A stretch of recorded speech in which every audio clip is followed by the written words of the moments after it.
कभी कभी जिंदगी में कुछ लोग बस इस वजह से सताए जाते हैं क्योंकि वो सब्र करते हैं, क्योंकि वो आवाज नहीं उठाते और क्योंकि उनका यकीन अपने रब से टूटा नहीं होता। ये कहानी है एक ऐसी औरत की जिसे उसके अपने ही रोज रुलाते थे, जिसका दर्द किसी को महसूस नहीं होता था। एक पुरानी सी बस्ती में एक मिट्टी का छोटा सा घर था और उस घर के कोने में बैठी थी एक औरत जिसका नाम था रजिया। टूटे कपड़े, सूजी हुई आंखें और खामोश होंठ, पर दिल के अंदर तूफान। रजिया सुबह से शाम तक घर का काम करती, साफ सफाई, खाना पानी भरना, मगर उसकी सास रोज उसे ताने देती, जब से तू इस घर में आई है हमारे नसीब ही फूट गए हैं। हर रोज की गालियां, हर लम्हा ताना, जैसे रजिया की कोई कीमत ही ना हो।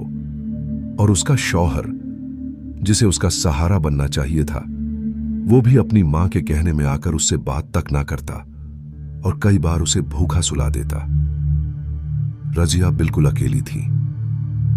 मां बाप का साया भी अब इस दुनिया में नहीं था, मगर उसने कभी किसी से शिकायत नहीं की।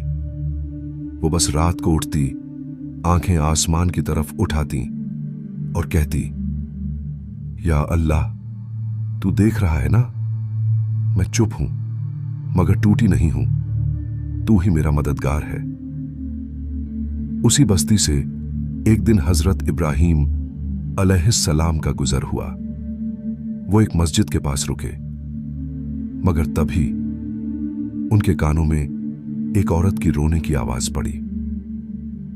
एक ऐसी आवाज जो सीधी उनके दिल तक उतर गई। उन्होंने आसमान की तरफ देखा, फिर अपने कदम उसी तरफ बढ़ा दिए।